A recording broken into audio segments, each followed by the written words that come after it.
Graças a Paz, amada igreja. Amém. Peço que os irmãos abram as vossas Bíblias em Atos dos Apóstolos, capítulo 17. Vamos fazer a leitura dos versos 16 a 34. Atos dos Apóstolos, capítulo 17, verso 16 a 34.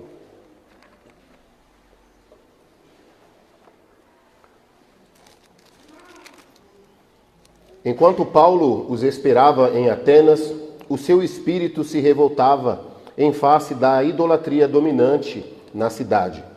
Por isso, dissertava na sinagoga entre os judeus e os gentios piedosos, também na praça todos os dias entre os que encontravam ali.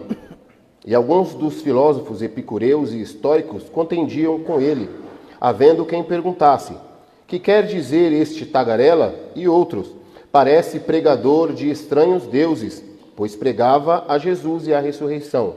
Então, tomando consigo, levaram ao Areópago, dizendo: podemos saber que nova doutrina é essa que nos ensinas? Posto nos trazes aos ouvidos coisas estranhas, queremos saber o que vem a ser isso.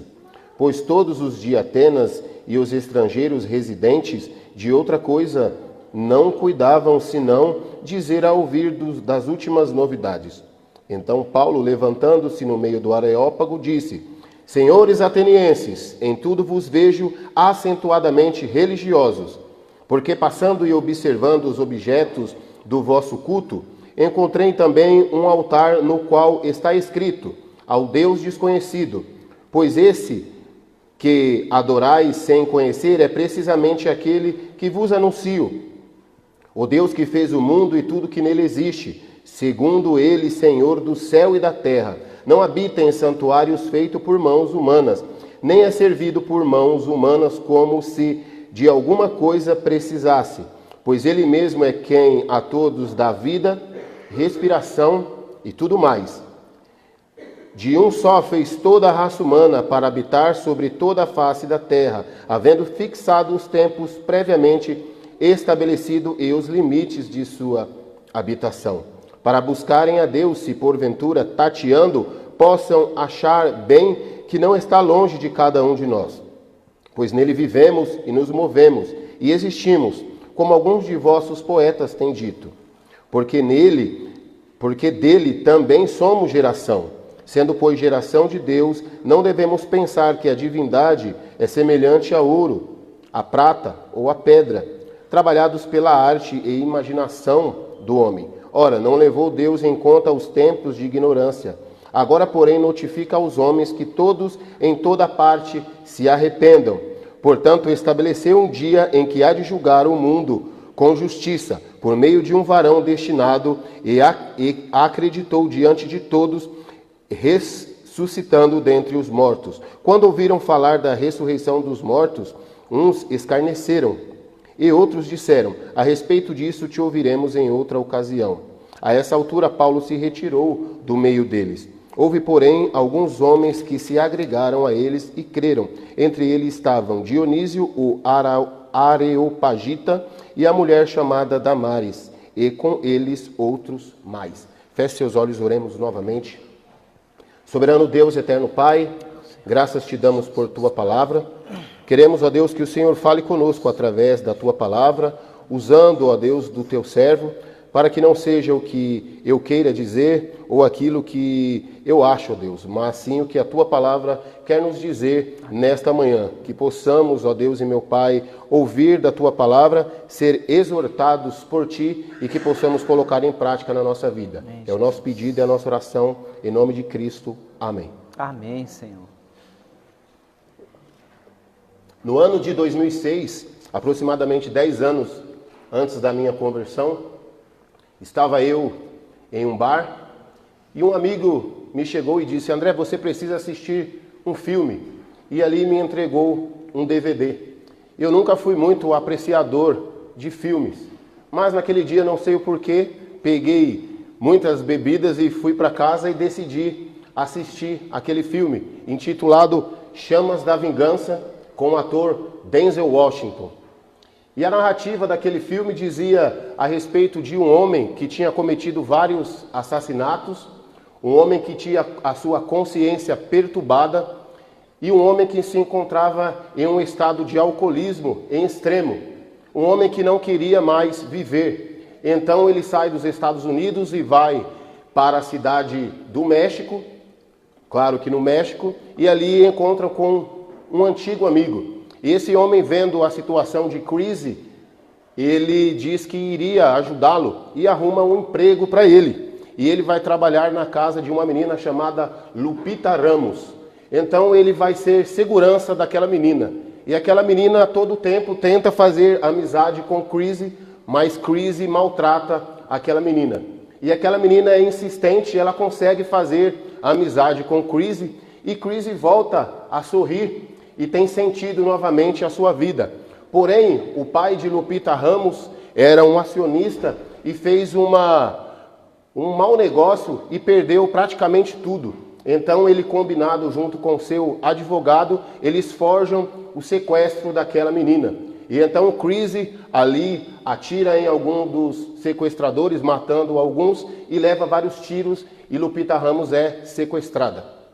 Logo depois, na hora da entrega do sequestro, o dinheiro é roubado e supostamente Lupita Ramos é assassinada. Então Chrissy vai até o hospital, onde recebe os cuidados, e ao sair do hospital, então, ele decide uma vingança. Então, implacavelmente, ele sai atrás de todos aqueles que tinham matado Lupita Ramos. E no final do filme, um homem chamado Avós aparece e liga para Chrissy dizendo que Lupita Ramos não estava morta, que ela estava viva e que deveria ser entregue, deveria fazer uma troca, a troca da vida de Chrissy pela vida de Lupita Ramos. E então o Chrissy sai ao encontro dos sequestradores, e eu em casa assistindo pensei, algo de extraordinário vai acontecer. Certamente Chrissy avisou a polícia, e quando ele estiver chegando, helicópteros e mais policiais vão aparecer, e Chrissy vai ser salvo, e também Lupita Ramos vai ser salva. Mas porém, Chrissy encontra com Lupita Ramos, a abraça e diz que ela deve ir com a sua mãe, que ele vai para sua casa. E após entrar no carro, Chrissy morre. Então eu, que já estava num estado de álcool em excesso, pensei, que frustrante. Tudo que esse homem fez foi em vão. Que frustrante. Não foi suficiente tudo que ele fez, matou tanta gente, foi atrás e fez tantas coisas para no final morrer dessa forma. Tudo que ele fez não foi suficiente, e o final do filme, certamente, pelo menos para mim, foi muito frustrante. Trazendo um tema desta manhã, eu quero falar com os irmãos que a gloriosa mensagem do Evangelho, ela é suficiente e ela não é frustrante. Trazendo agora ao texto que nós acabamos de ler, o apóstolo Paulo está em Atenas, no Areópago, e quero fazer algumas considerações para contextualizar o texto para que os irmãos venham entender de uma melhor maneira. Após ser libertado do cárcere, Paulo e Silas seguem para Tessalônica, onde eles encontram uma sinagoga dos judeus. E Paulo, como de costume, ele vai à sinagoga para pregar o evangelho de Cristo Jesus. E muitos foram convertidos em Tessalônica, uma multidão de gregos piedosos e muitas mulheres distintas, como está escrito em Atos capítulo 17, verso 4.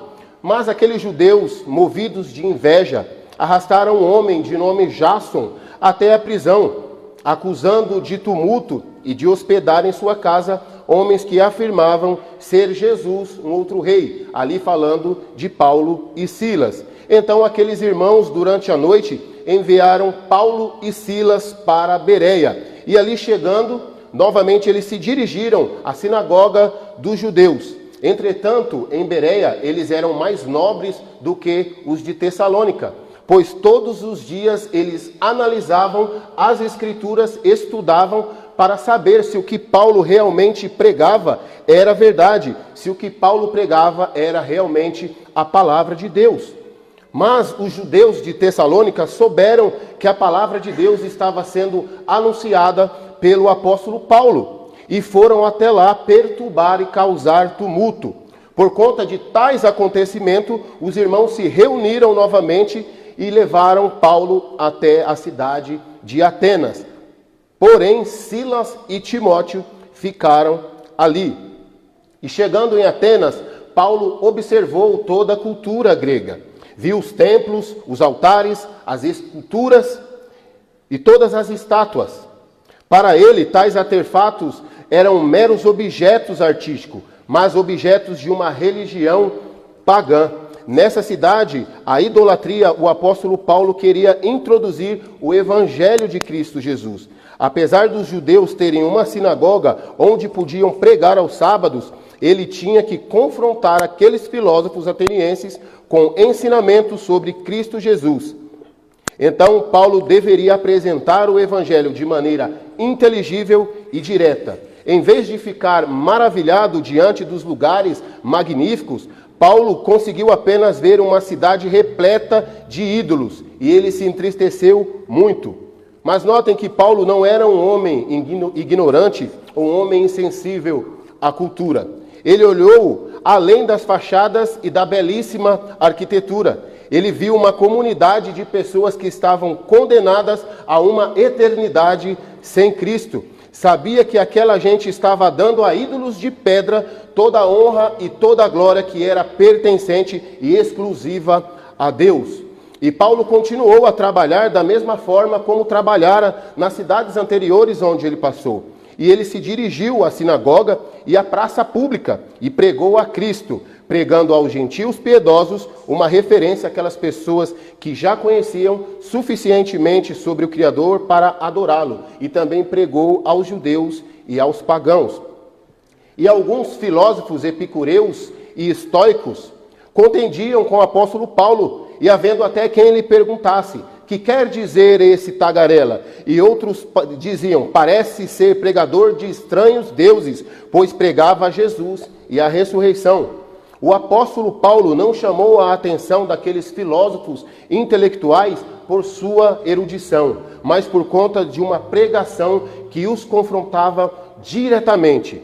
Por tais razões, notem, os epicureus haviam aparecido por volta de 400 anos antes do apóstolo Paulo, por um homem chamado Epicuro. Eles criam que tudo o que acontece é por acaso. Não existe no sistema deles qualquer Deus soberano. Acreditavam que o desfecho de qualquer acontecimento é questionável e que a morte era o fim da existência humana. Pois isso eles ensinavam que o prazer natural é o objetivo sublime da vida. Ou seja, os epicureus acreditavam que nós devemos comer, que nós devemos beber, que nós devemos nos regalar, que nós devemos ter os nossos prazeres, porque certamente após a morte nós vamos deixar de existir, porque eles não acreditavam na ressurreição e a vida. E os estoicos tinham uma filosofia um pouco diferente, contrária dos epicureus. Eles eram fatalistas panteísticos, ou seja, eles criam que tudo é Deus e tudo acontece porque um suposto Deus quer. Em contraste com os epicureus, eles eram extremamente humanitários por causa do seu panteísmo extremado. Tratavam cada um como Deus, ou seja, um panteísta, ele vai crer que tudo pode ser um Deus. Um pássaro pode ser um Deus, um grilo pode ser um Deus, a chuva pode ser um Deus, e eles chegaram ao extremo de acreditar que até mesmo outra pessoa poderia ser um Deus. Por isso eles tinham essa questão humanitária de tratar todos muito bem, porque eles acreditavam que a outra pessoa também poderia ser um Deus. Então, tomando o apóstolo Paulo consigo, eles levam o apóstolo Paulo ao Areópago, dizendo: podemos saber que nova doutrina é essa que nos ensina? Posto que nos trazes aos ouvidos coisas estranhas, queremos saber o que vem a ser isso, pois todos de Atenas e os estrangeiros residentes de outra coisa não cuidavam, senão dizer das últimas novidades. Então eles levam o apóstolo Paulo a uma corte chamada Areópago, que incluía pelo menos 30 homens que eram juízes supremos de Atenas. Eles julgavam as causas penais, cíveis ou como se fosse um tribunal de apelação. Mas além disso, aqueles homens, eles eram guardiãos da filosofia ateniense. Eles ouviam todos os novos acontecimentos e eles mesmos definiam como verdade ou como blasfêmia. E os filósofos queriam que os juízes de Atenas, do Areópago, ouvissem a Paulo. Então, Paulo, chegando, se levanta no meio do Areópago e diz: senhores atenienses, em tudo vos vejo acentuadamente religiosos. Notem que o apóstolo Paulo não diz acentuadamente idólatras. Ou o apóstolo Paulo também não diz a quem com ignorância vocês o adoram. Algumas filosofias ou algumas vertentes, até mesmo evangélicas e missionárias, vão dizer que nós devemos moldar a nossa pregação com a cultura, ou que nós devemos moldar a nossa pregação do Evangelho segundo a necessidade dos nossos ouvintes. Isso é algo que fica muito claro nos nossos dias, pois temos cada vez mais pregações que colocam o homem ou a necessidade do homem como o centro do evangélico. Mas o apóstolo Paulo, ele não estava moldando a sua mensagem. O apóstolo Paulo não estava querendo levar coisas agradáveis aos ouvidos daqueles homens. Ele simplesmente estava dizendo que eles eram religiosos. Paulo agiu com sabedoria, não espantando o seu público com ofensa, mas ao mesmo tempo ele foi fiel à pregação do evangelho. Porque o apóstolo Paulo, ele continua dizendo: porque passando e observando os objetos do vosso culto, encontrei também um altar, aonde qual está escrito: ao Deus desconhecido. O que era o Deus desconhecido? Na verdade, em Atenas, havia muitos desses altares em Atenas. 600 anos antes da época de Paulo, Atenas tinha sido assolado por uma terrível praga. Centenas de pessoas estavam se adoecendo e, consequentemente, morrendo. Muitas pessoas estavam em pânico, toda a cidade estava assolada. Então, o famoso poeta e filósofo chamado Epimênides elaborou um plano para pacificar os deuses que estivessem causando aquela praga. Então ele subiu ao Areópago e soltou um rebanho de ovelhas. O plano era deixar que as ovelhas vagassem livremente pela cidade de Atenas. E quando as ovelhas deitassem, então elas seriam sacrificadas ao Deus que tivesse um templo mais próximo.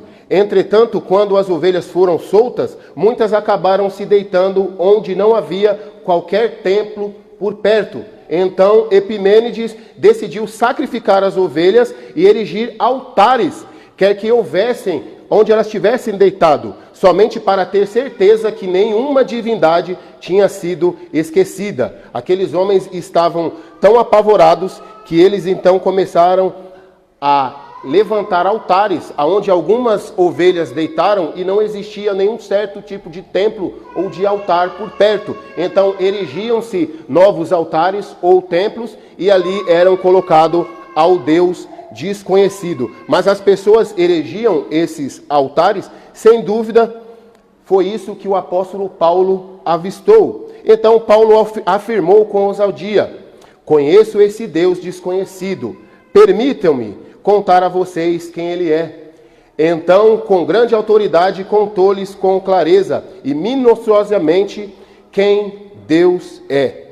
Então o apóstolo Paulo vai dizer: o Deus que fez tudo o que nele existe, sendo ele Senhor do céu e da terra, não habita em santuário feitos por mãos humanas, nem é servido por mãos humanas, como se de alguma coisa precisasse. Pois ele quem é a todos dá vida, respiração e tudo mais. De um se fez toda a raça humana para habitar sobre toda a face da terra, havendo fixado os tempos previamente estabelecido e os limites da sua habitação, para buscar a Deus, se porventura tateando possam achar, bem como não está longe de cada um de nós. Paulo ele vai direto ao assunto. E ele começa pela criação.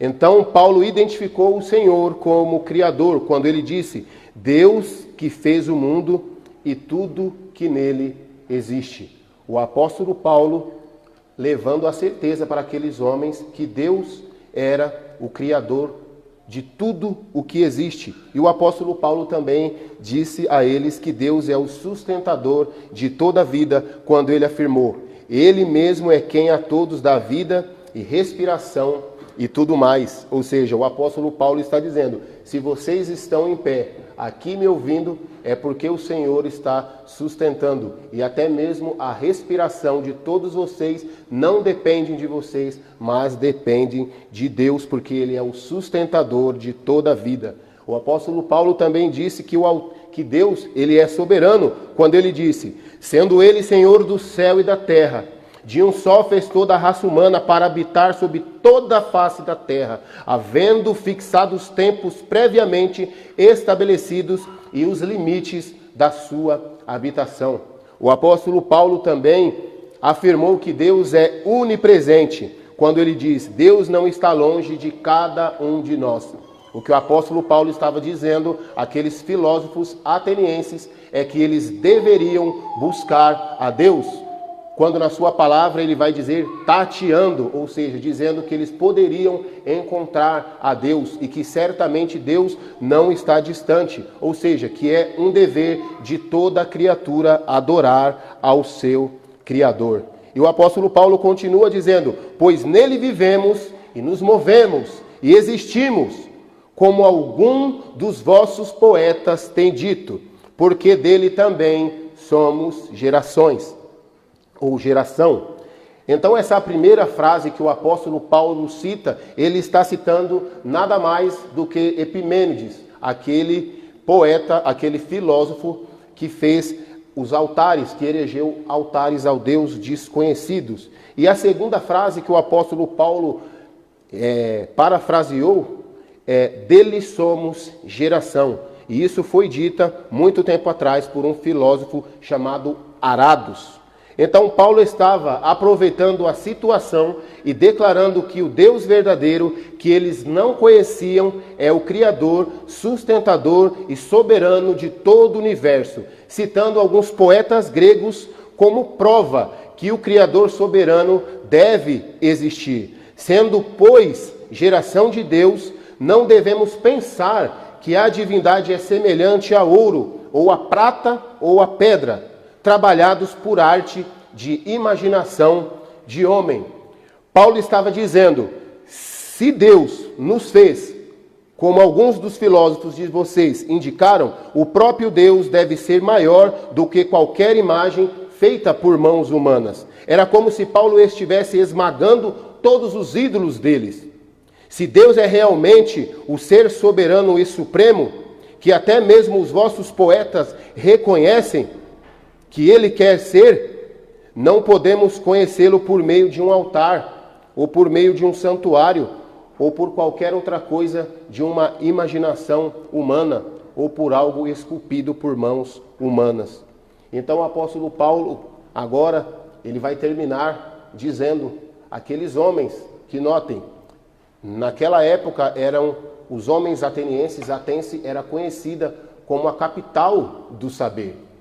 Os homens com as mentes mais brilhantes de toda a face da terra habitavam ali em Atenas. Eles se gabavam por ser intelectuais, por ter uma boa filosofia. E olhem, notem o que o apóstolo Paulo diz: ora, não levou Deus em conta os tempos de ignorância. Agora, porém, notifica a todos os homens em toda parte que se arrependam. Notem que Paulo sempre pregou o arrependimento. Ele não procurou acomodar aos epicureus, prometendo-lhes uma vida maravilhosa ou cheia de prazer. Não tentou ganhar os estoicos, fazendo com que o evangelho, tanto quanto possível, se mostrasse parecido com a filosofia deles. Paulo conclamou aos dois grupos ao arrependimento, referindo-se aos tempos da filosofia grega como tempo de ignorância. O apóstolo Paulo estava dizendo àqueles homens que se achavam maiorais que se achavam os mais intelectuais, dizendo: a filosofia de vocês, perto do Deus Criador soberano, não passa de mera ignorância, pois Ele é o Criador e sustentador de todas as coisas. Vocês podem se achar intelectuais, podem conhecer da cultura, da música, da arte, da literatura, mas tudo isso que vocês têm, perto da soberania de Deus, é mera ignorância. E Paulo conclama aqueles dois grupos que eles se arrependam. Paulo estabeleceu um dia em que há de julgar o mundo com justiça, quando ele vai dizer no versículo de número 31, por meio de um varão que destinou e acreditou diante de todos, ressuscitando dentre os mortos. Quando ouviram falar da ressurreição dos mortos, uns escarneceram e outros disseram: a respeito disso te ouviremos em outra ocasião. A essa altura, Paulo se retirou deles. Os epicureus, eles não acreditavam sobre hipótese alguma na ressurreição, enquanto os estoicos criam na ressurreição apenas do espírito, pois eles eram neoplatonistas, ou seja, eles acreditavam que o espírito é bom e a carne, a matéria, é má, mas não na ressurreição do corpo.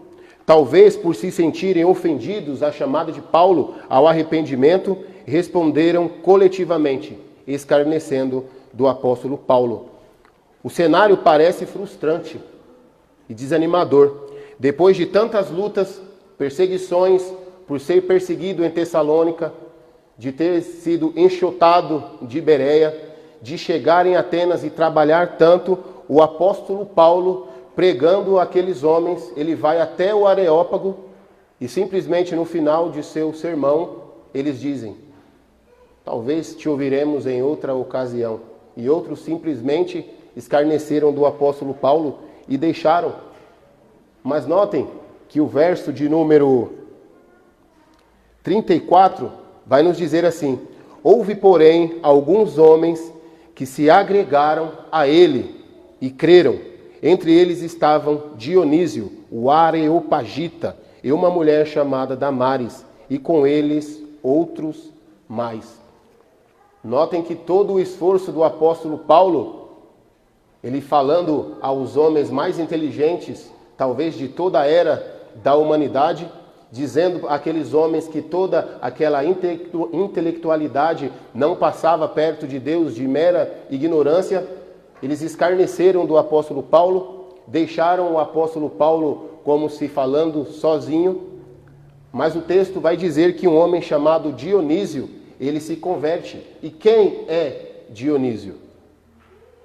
No Areópago existia, quando citei a vocês, aproximadamente 30 homens que eram juízes, autoridades máximas no Areópago. E Dionísio, a palavra vai dizer que ele era um areopagita, ou seja, ele era um daqueles juízes. E não somente ele, Damaris, e a palavra de Deus vai dizer que outros mais. Paulo, ele não modelou a sua mensagem, aqueles homens intelectuais. Paulo, ele foi sábio, não distratando daqueles homens, não afugentando aqueles homens, mas certamente o apóstolo Paulo tratou a palavra de Deus com fidelidade. O apóstolo Paulo sabia que não depende de quem quer, não depende de quem corre, mas sim de Deus usar a sua misericórdia. O apóstolo Paulo, conversando e falando a respeito da palavra de Deus, sabia que os epicureus acreditavam no prazer, acreditavam que o fim maior do homem nessa terra é comer, beber, se regalar e viver os prazeres, porque certamente amanhã morreremos. Mas o apóstolo Paulo não moldou a sua mensagem como muitos pregadores fazem nos dias de hoje. O texto que nós lemos, Efésios, vai nos dizer que Deus tem nos abençoado com toda sorte de bênção espirituais. O apóstolo Paulo estava falando de uma bênção espiritual. Ele estava falando a respeito acerca da ressurreição de Cristo Jesus. Estava mostrando àqueles homens que o caminho não era a parte intelectual, mas que Jesus Cristo era o caminho, a verdade e a vida. E que Jesus Cristo, e somente em Cristo, há toda sabedoria, que toda sabedoria humana, que é muito bom e nós devemos estudar, perto da sabedoria de Deus, é mera ignorância. Notem, meus irmãos, que o apóstolo Paulo, ele não tentou moldar a sua mensagem para que muitas pessoas fossem convertidas, pois o apóstolo Paulo, ele sabia que depende do próprio Deus. Deus, ele tem um povo escolhido e certamente nada há de atrapalhar os planos de Deus. Numa manhã de janeiro, no domingo de janeiro de 1850, um jovem de aproximadamente 15 anos, estudioso da Bíblia e angustiado por dentro, ele resolve sair em uma manhã onde a neve caía de maneira drástica. Então, ele decide ir até aí uma igreja congregacional. E ele caminhando naquela cidade, não avistava praticamente nenhuma pessoa na rua, ele vai caminhando rumo à igreja congregacional. Só que ali a rua estava interditada por conta da neve. E então aquele homem teve que entrar à esquerda, ir por um outro caminho. E ali ele encontrou uma igreja metodista. E ali ele chegou e se assentou. E um diácono que mal sabia escrever e ler, mal sabia pregar as escrituras, chegou à igreja. E ali com aquele jovem, olhando para a porta, pedindo a Deus para que um presbítero ou para que o pastor chegasse para pregar a palavra, mas ninguém chegava. Então aquele diácono subiu ao púlpito e começou a cantar alguns hinos na esperança da igreja, na esperança de chegar um outro diácono que pudesse pregar a palavra, ou de chegar o próprio pastor, ou de chegar um presbítero para pregar a palavra, mas ninguém. Apenas 6 pessoas na igreja naquele dia. E então aquele diácono que mal sabia para mim. E ele pregou por cerca apenas de 10 minutos, pois a sua exposição não o deixaria ir além daquilo.